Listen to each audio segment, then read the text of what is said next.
क्या आपको शॉपिंग करना पसंद है? हम भी भला कैसे सवाल पूछ रहे हैं। आखिर शॉपिंग करना किसको नहीं पसंद। लेकिन क्या आप ये जानते हैं कि शॉपिंग करना भी एक तरह का आर्ट है? और अगर आपको इस आर्ट के बारे में नहीं पता है तो आपके लिए पैसा बचा पाना और भी मुश्किल होता चला जाएगा। क्योंकि अगर आपको पहले से ये पता नहीं होगा कि आपको अपने लिए क्या क्या चीजें खरीदनी है और मार्केट में उनका प्राइस कितना है, साथ ही आपको किस जगह पर वो सस्ते दामों पे मिल सकती है, तो सबसे पहले इन सभी सवालों के जवाब आपको ढूंढने हैं। उसके बाद ही शॉपिंग करने के लिए घर से निकलना है। क्योंकि अगर आप ऐसा नहीं करेंगे तो हो सकता है आप अपने लिए वो चीजें भी खरीद लें जिसकी आपको असल में कोई जरूरत भी नहीं है। लेकिन आपको सुनकर थोड़ा अजीब लगेगा कि आप शॉपिंग करके भी पैसा बचा सकते हैं और अपनी पसंद की चीज भी खरीद सकते हैं। लेकिन इसके लिए आपको कुछ बातों को ध्यान में रखना होगा। आइए उन सभी को थोड़ा डिटेल में जानने की कोशिश करते हैं। तो सबसे जरूरी बात यह है कि आपको सबसे पहले एक बजट तैयार करना है कि आपको कितने पैसों के अंदर शॉपिंग करनी है और उसमें आप क्या क्या चीजें खरीदेंगे।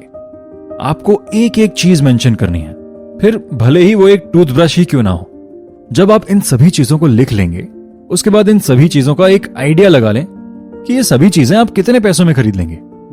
बस उन पैसों को ही लेकर आपको शॉपिंग करने जाना है।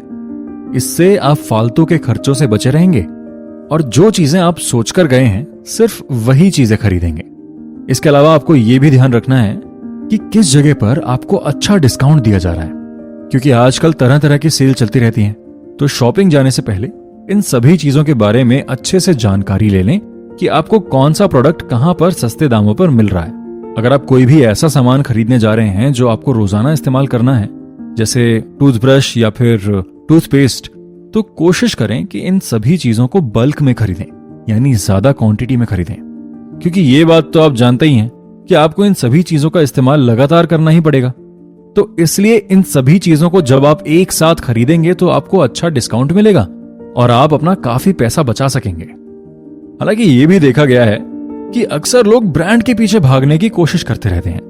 मान लो अगर उन्हें ब्रांडेड टी शर्ट 2000 की मिल रही है जबकि नॉर्मल टी शर्ट 500 की मिल रही है, तो लोग ब्रांड की वजह से उस महंगी टी शर्ट को खरीदना बेहतर समझते हैं। लेकिन ऐसा करने से पहले आपको अपनी सेविंग और अपने फ्यूचर के बारे में एक बार जरूर सोचना है कि आखिर कब तक आप किसी महंगे ब्रांड के प्रोडक्ट खरीदेंगे।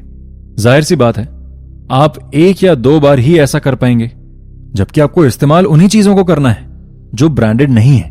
इसलिए अगर आप पैसा बचाना चाहते हैं तो आपको ब्रांड के पीछे भागना बंद करना होगा।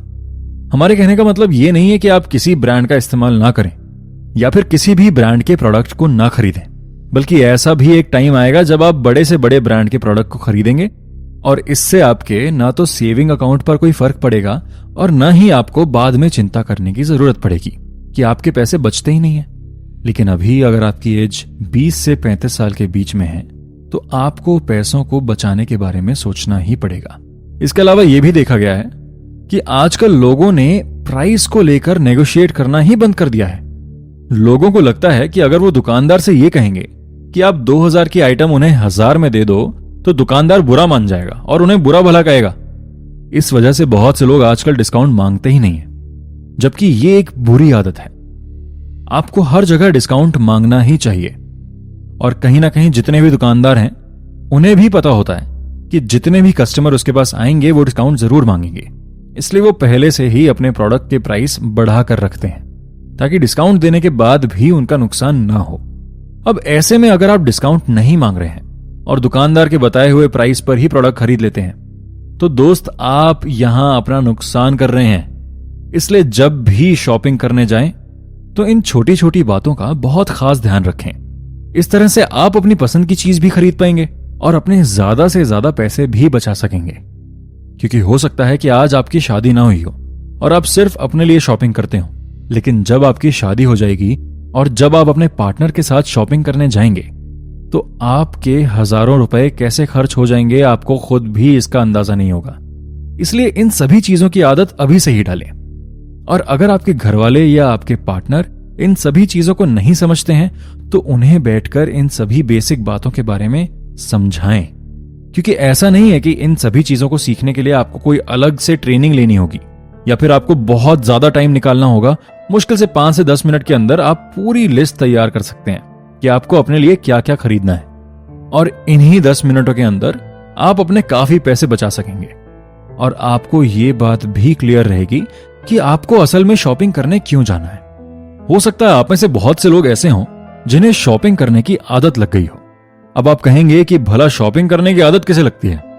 दरअसल होता यह है कि जब भी हम अपने लिए कुछ खरीदते हैं तो हमें खुशी महसूस होती है, जिसकी वजह से बहुत सारे लोग बार बार शॉपिंग करते हैं ताकि वो अच्छा महसूस कर सकें। आपने देखा होगा कि कई बार लोग शॉपिंग करने के बहाने वो सब चीजें खरीद लेते हैं जिनकी उन्हें कोई जरूरत भी नहीं है। हालांकि इस बात का रिग्रेट उन्हें बाद में होता है और वो बाद में पछताते भी हैं कि आखिर ये चीजें उन्होंने क्यों खरीदी हैं। दरअसल ये भी एक मार्केटिंग स्ट्रैटेजी होती है। कभी आपने नोटिस किया होगा कि जब भी हम किसी मॉल में या फिर अच्छी दुकान पर कुछ खरीदने जाते हैं तो वहां की लाइटिंग और आसपास का माहौल इतना बेहतर होता है कि वहां रखी हर चीज हमें अच्छी लगने लगती है, और जब हम उसे खरीदकर अपने घर ले आते हैं तो वो बिल्कुल भी अच्छी नहीं लगती है। तो आपको इन मार्केटिंग स्ट्रैटेजीज में नहीं फंसना है और अपने बजट को ध्यान में रखते हुए ही हमेशा शॉपिंग करनी है। और कोशिश करिए कि आप ऑफ सीजन शॉपिंग करें, इससे भी आप काफी पैसे बचा सकते हैं। अब मान लीजिए आज से 2 महीने बाद ठंड आने वाली है, तो ठंड में आपको जैकेट या स्वेटर जैसी चीजों की जरूरत पड़ेगी। तो इन सभी चीजों को ठंड आने से पहले ही खरीद लें, क्योंकि ये सभी चीजें आपको बहुत सस्ते दामों पर मिल जाएंगी। लेकिन जब आप सीजन के टाइम पे ये सब चीजों को खरीदने जाएंगे तो सभी चीजें आपको डबल प्राइस में मिलेंगी, क्योंकि जब किसी प्रोडक्ट की डिमांड बढ़ती है तो उसका प्राइस भी अपने आप ही बढ़ जाता है। और दुकानदारों को भी पता है कि कस्टमर को इन चीजों की जरूरत है और वो इसे जरूर खरीदेगा। इसलिए अगर पॉसिबल हो तो शॉपिंग ऑफ सीजन में ही करें। अगर आप मूवी या टीवी शो देखना पसंद करते हैं तो आप ये बात तो जानते ही होंगे कि एंटरटेनमेंट इंडस्ट्री में बहुत पैसा है, और अगर किसी को एक फिल्म या टीवी शो में काम करने का मौका मिल जाता है तो वो रातों रात करोड़पति भी बन जाता है। और ऐसा इसलिए है क्योंकि आप और हम जैसे आम लोग एंटरटेनमेंट के लिए काफी पैसा खर्च करते हैं। अगर आपको यकीन नहीं होता है तो हो सकता है कि आप किसी मॉल में फिल्म देखने गए हों। अगर आप गए हैं तो आपको पता होगा यहां पैसे ऐसे गायब होते हैं मानो जैसे चोरी हो गई हो, क्योंकि 300 से लेकर 500 तक की तो मूवी टिकट पड़ जाती है, और उसके बाद अगर वहां कुछ खाने पीने बैठ गए तो वहां 1000 से 2000 रुपए भी आपके खर्च हो जाते हैं। लेकिन ऐसे में जरूरी सवाल यह भी उठता है कि क्या हम कम पैसों में भी अपने एंटरटेनमेंट का बंदोबस्त कर सकते हैं? तो इसका जवाब है हां। आप बहुत कम पैसे खर्च करके भी अपने एंटरटेनमेंट का इंतजाम कर सकते हैं, और कुछ जगहें तो ऐसी भी हैं जहां आपको 1 रुपया भी खर्च करने की जरूरत नहीं पड़ेगी। तो चलिए चलते हैं अब हम अपने नेक्स्ट एपिसोड की तरफ और इसी के बारे में थोड़ा सा डिस्कस करते हैं।